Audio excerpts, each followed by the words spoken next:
This Operation Sindhur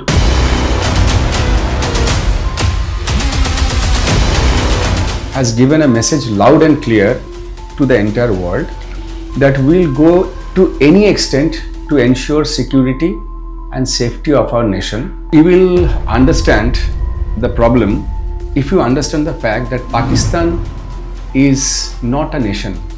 Pakistan is an idea. So, like this, a certain president of the largest economy of the world claimed that it was his call that stopped the war. Do you believe in that? Actually, I don't think his wife also believes what he says. Military experts are saying that Kinara Hills was basically nuclear weapon stockyard of US maintained by Pakistan. I mean, placed in Pakistani territory. First of all, I would say, and it may create controversy, I don't think Gandhiji's role anyway contributed in India's independence.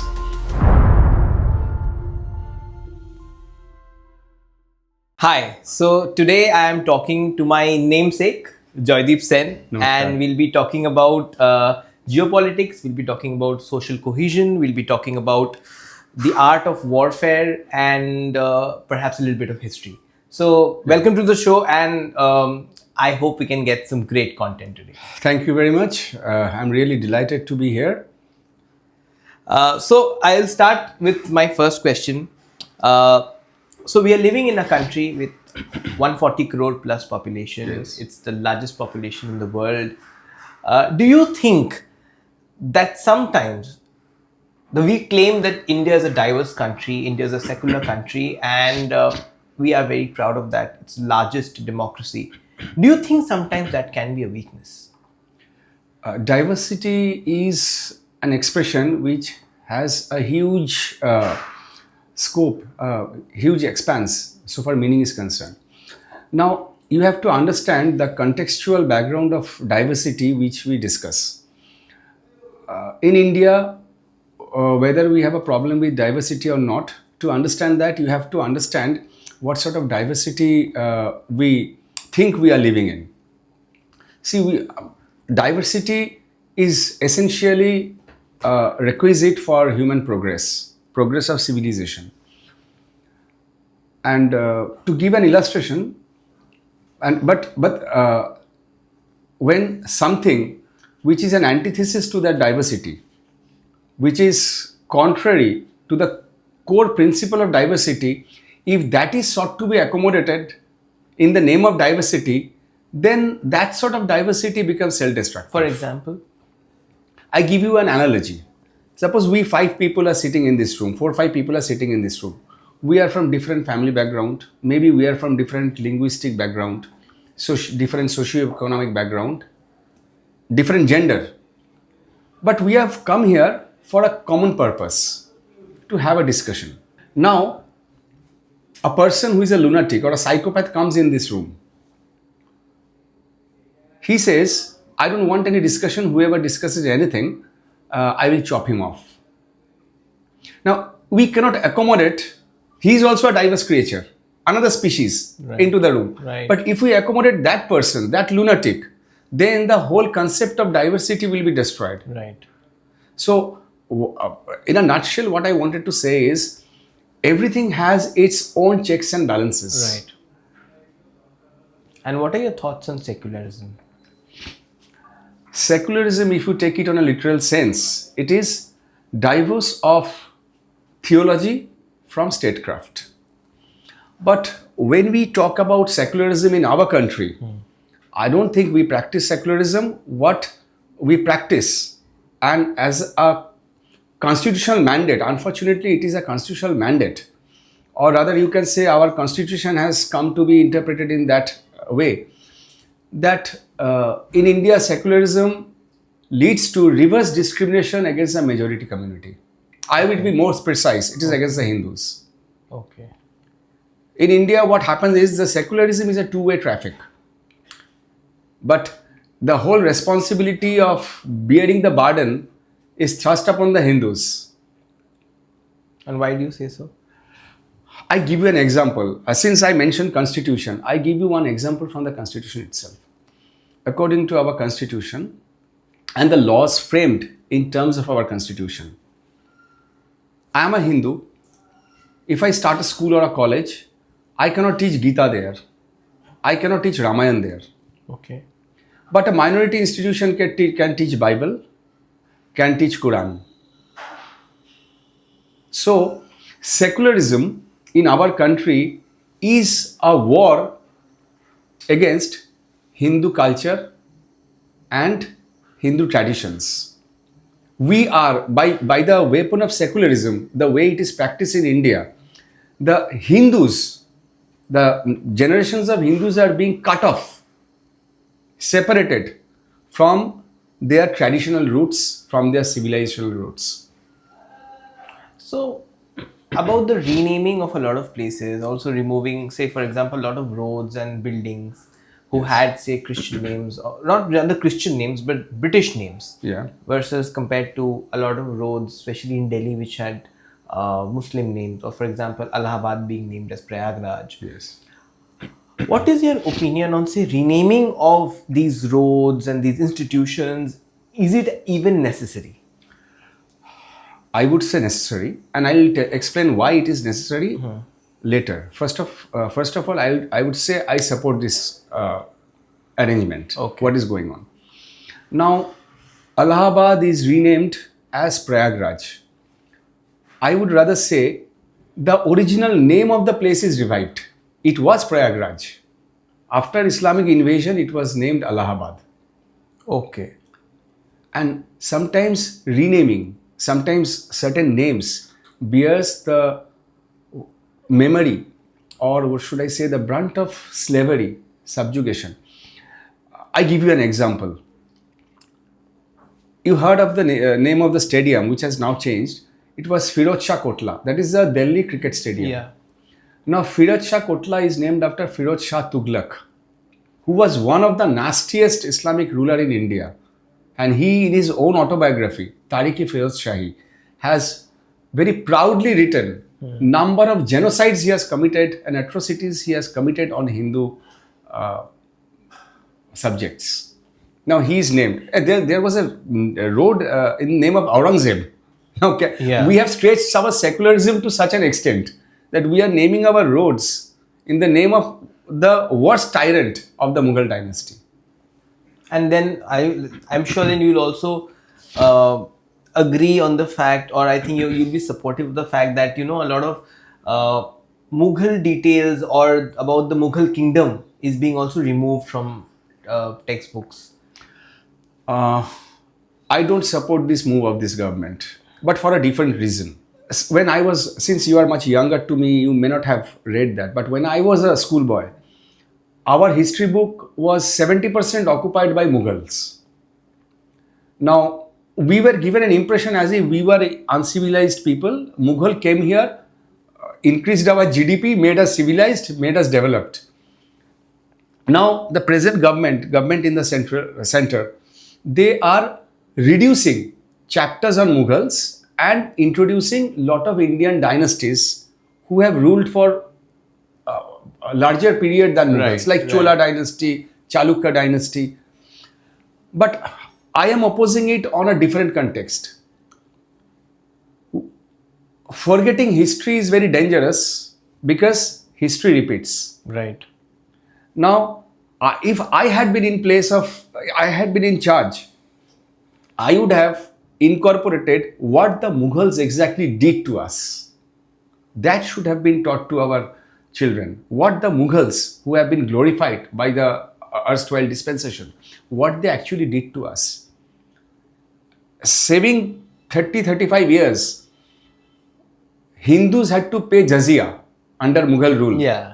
And people mistake, we were taught in our childhood that Jizya is a tax for going to pilgrimage. It's all crap. Okay. If you read any, just go on the wiki. In Wikipedia, you'll find Jizya is a tax which every non-Muslim has to pay for living under an Islamic regime without being converted. So it is basically a head tax. Either you pay Jizya, which used to be 60% of your revenue, your income, or you convert, or you die. So our children should learn that how our forefathers lived for 800 years, how they struggled. And I am very proud of this aspect of our history. See, Islamic imperialism invaded Iraq, Iran, and lot of other countries. Turkey, it was Constantinople. They fell and they were 10% converted. But we had suffered 800 years of genocide, persecution, and foreign invasion. But still, the Indian subcontinent, I'm taking Bangladesh and Pakistan together, Right, and India together, the Indian subcontinent is predominantly and majority Hindu. It is not because they were benevolent. It is because our forefathers fought. We are the race of valiants. Today I am wearing this Tripunda Tilak. It is coming free. My forefathers had to give their head to keep this on their forehead. And they gave their heads, but they did not give up this.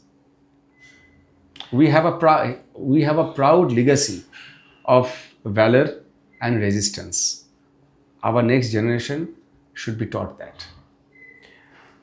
you mentioned about Bangladesh. When independence happened in 1947, according to census, the percentage of Hindus living in Pakistan were around 10 to 12%. I might be not exactly correct. Okay, somewhere in that range. you are close. And right now it's about 1.5 to 2%. Now, a lot of people argue that the 1947 consensus was before partition. After partition, once the migration happened, it actually came down to that 1% and it has stayed constant throughout. While there are others who say no, there were actually 10%, it has come down drastically. Or they said during that time, East Pakistan was also considered as Pakistan. So it was the Hindus of Bangladesh and West Pakistan together making up the 10%.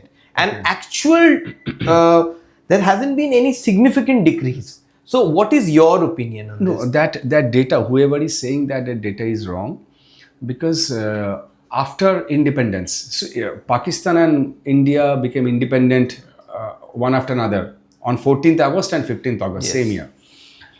Now, after partition and this exchange of migration of population and genocidal riots, these were going on for around 1.5 years to 2 years. Right, yeah. But right after partition, Pakistan had around 8 to 10% Hindu population. Did that include East Pakistan? No, I'm talking about the West Pakistan. Okay. And East Pakistan had around 18 to 19% Hindu population. Now, because of ceaseless persecution and conversion, they are fleeing. Now, Hindu population in Bangladesh has reduced to around 7-8%. And in Pakistan, it is around 1 or 2%.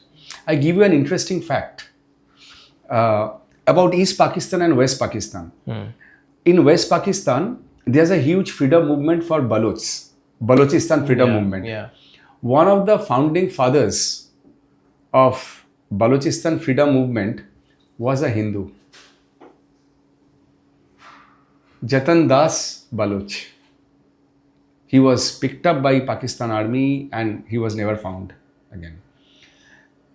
And in East Pakistan, in 1971, the first proposal to make Bangla as the official language for East Pakistan was by a Hindu, Dhirendranath Dotto, who was brutally murdered, who along with his sons were brutally murdered by Pakistan army.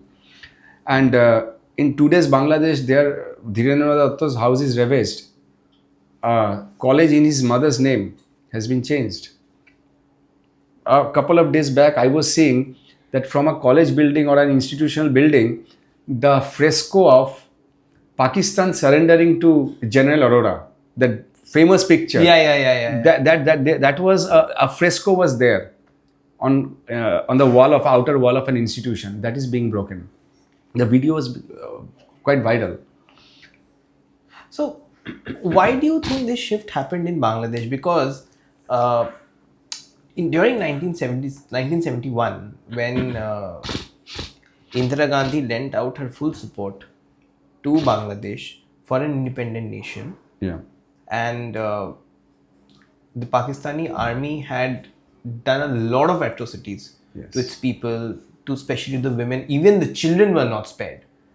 So why does today's Bangladeshi population not acknowledge India's role in their independence, rather proclaim to be closer to Pakistan? You will understand the problem if you understand the fact that Pakistan is not a nation. Pakistan is an idea. And the idea is transborder, transnational. It is, if somebody believes in a dictator that slay the idol worshippers whenever you find them, bind them and confine them, and lie in wait for them in every place of ambush.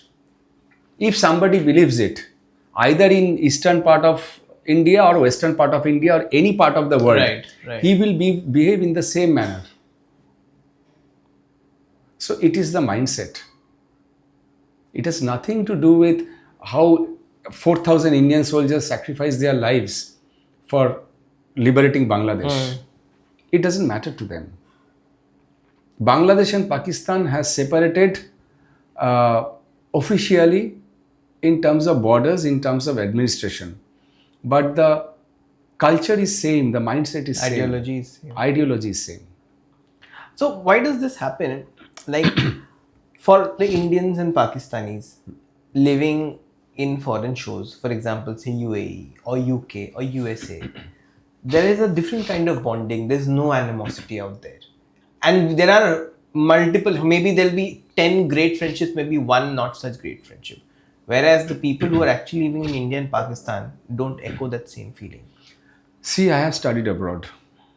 I have studied in UK. Right.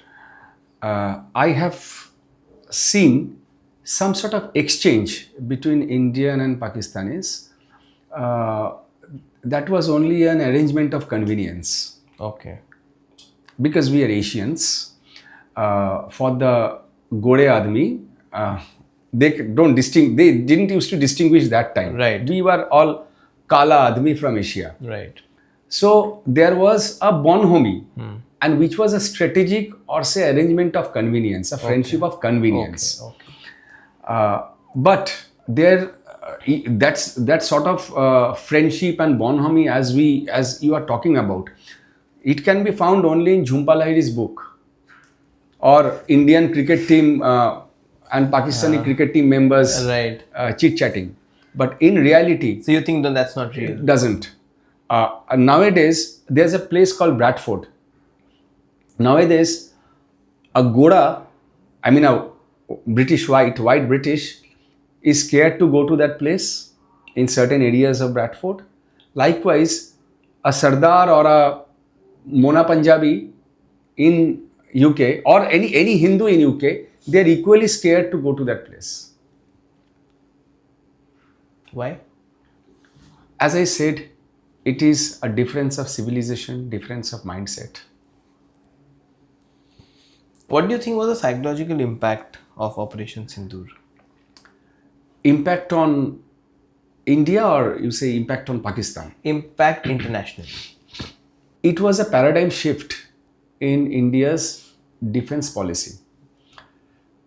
Previously, as Manmohan Singh himself confessed, late Manmohan Singh, our Prime Minister, confessed that they did not attack Pakistan after 26/11 because America intervened, and they thought America will stop them from doing it. Right.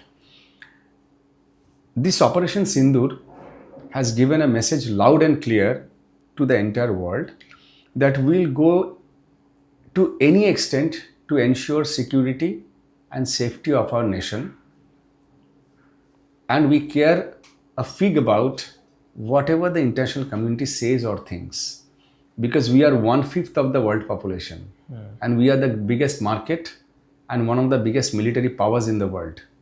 So our security concerns will not be dictated by anybody else. We will decide how we react. And there is a significant, I would rather say a colossal change in India's security doctrine. that is an act of terror within Indian soil or against any Indian establishment, will be treated as an act of war, and it will give India a right of preemptive strike. Right. So that's a paradigm shift in our military doctrine. So, like this, a certain president of the largest economy of the world claimed that it was his call that stopped the war. Do you believe in that? Actually, I don't think his wife also believes what he says. So, you think the call didn't happen? No, that call didn't happen because our CDS, our defense chief, our external affairs minister, and several other officials of the MEA, Minister of External Affairs, they have categorically said that this didn't happen. I would rather clarify, they said that India decided to stop the war on its own terms, not because somebody wanted us to stop. Right. And now, a lot of military experts are also saying regarding the incident of Kinara Hills. So that was a major issue, I believe. What was that issue? A lot of experts are saying, military experts are saying that Kinara Hills was basically a nuclear weapon stockyard of US Okay. maintained by Pakistan. Placed in Pakistani territory. And knowingly or unknowingly, India has hit that area. And there was news of leakage of radiation. So, India, being a responsible country, did not escalate the matter. And the message of India was not to engage into wholesome war with Pakistan and bomb Pakistani people. It was a targeted mission that we will wipe out the terror infrastructure wherever they are hiding in Pakistan. They cannot escape. Now, when Pakistan retaliated, then India attacked their military bases, Right. Air Force bases. Right. So, but the initial target was the terror hideouts. Right. According to you, Netaji or Gandhiji, who had a bigger role in India's freedom? First of all, I would say, and it may create controversy, I don't think Gandhiji's role anyway contributed in India's independence. That ahimsa doesn't work. It never worked. I credit Netaji. We all are grateful to Netaji's legacy for our independence. But at the same time, I will say Netaji's culmination of the whole struggle. It started from Basudev Balwant Phadke. It started from Tatia Tope and Rani Lakshmi Bai. So it's a legacy. Netaji, what sparked patriotism in Netaji is the execution of Khudiram Bose. So it's a continuous legacy. So only naming one person will be unjust. Right. And what is your opinion on Dr. B.R. Ambedkar imposing the SC/ST reservation laws in India? When SC/ST reservation, the provision for ST/SC reservation came, I will rather say, being a unreserved category person, it was necessary because certain section of our society was really lagging behind to a great extent and downtrodden. But now it has become a discriminatory policy. Right. It cannot go on for generations to generations together. Right. And I would like to point out one aspect which I don't think anybody is talking about. If you make reservation for generations together, what happens? Suppose there are 10 people who are belonging to a reserved category. Out of that, only 2 is getting the benefit of reservation. Right. Now, when they get the benefit of reservation, they elevate their status. Right. And their children is better equipped to compete with the unreserved category. But when his children is getting the benefit of reservation, he is also in a more advantageous position vis-a-vis the other people in the reserved category who didn't get the benefit of reservation. Right. So what is happening is only the creamy layer is going on enjoying the benefit. So one generation got a reservation. He has the scope of elevating his status, elevating his financial condition, his social condition. Then that benefit should be passed on to the category, the same category, people of same category who could not avail that benefit. Right.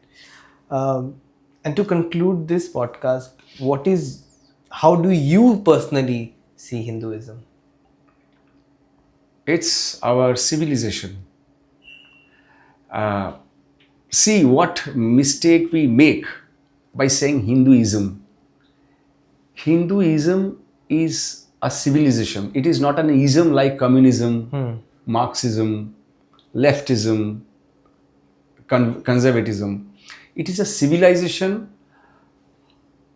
built and developed through collective wisdom of thousands and thousands years and social experiment and social engineering of thousands and thousands of years. So it is our civilization. People often make a mistake. If you allow me to elaborate, if you have time. Please. We confuse Hinduism, or we rather say we limit Hinduism as a religion. Religion is an organized way of worshipping a particular entity, particular pantheon or god. That is called religion, which has a set of do's and don'ts, like 10 commandments. Like what is said in Islam is true believers and unbelievers. You believe in Allah, you are a true believer, and you believe in anything else, you are an unbeliever. In Islamic theology, unbeliever doesn't mean atheist. It means believer in other religion. Right. But in Hinduism, you have a liberty to be atheist. Yeah. You have liberty to worship God as Father, as Nirakar Brahma, as Mother, as your son Bal Gopal, as your friend Krishna and Sudama, and as your enemy also. Mahishasur worship Durga as enemy. So we are a civilization developed through thousands years of spiritual, philosophical and social experiments. We cannot be reduced to the term of religion, and there is a distinction between religion and dharma. I always say Sanatan Dharma, Hindu Dharma. Dharma is riotousness to promote collective good. Religion is way of worship. There's a difference. I give you an illustration, which will be very interesting to the present generation, more so for those young kids who don't have the opportunity to go through our scriptures in detail. See, Ram and Ravan, hero and anti-hero in our oldest epic. Sri Ram and Sri Ravan had one thing in common. Ishta Devata of Ravan was Bhagavan Shiv. And Ishta Devata of Ram, Kula Devata of Ram was also Bhagavan Shiv. And Kula Devata of Ram is now seated in Rameshwaram. The deity's name is Rameshwaram, the Ishwar of Ram. Vibhishana took Shiv, Bhagavan Shiv's linga from Ayodhya and installed in Rameshwaram. That's a legend. Now, both are worshipping the same god.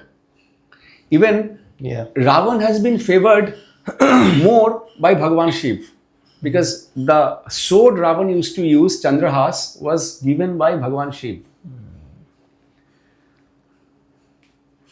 Now it used to be played in temples, now you hear it in rock concerts. Shiv Tandav Stotram. Ravan was the composer of Shiv Tandav Stotram. And we proudly, and as part of our religious and cultural ritual and practice, we sing Shiv Tandav Stotram. That is religion. But when we celebrate Dashera, burning of effigy of Ravan, victory of Bhagavan Ram over Ravan, we observe dharma. So that is the difference. I think it has been... Absolutely. I think that's a wonderful analogy that you gave. Thank you so much for coming down to Namaskar. Twisted Truths. It's my We had a pleasure. great time, and I think this was really eye-opening personally for me, and I'm sure it will be for a lot of people. Thank you very much. Thank you. Thank you.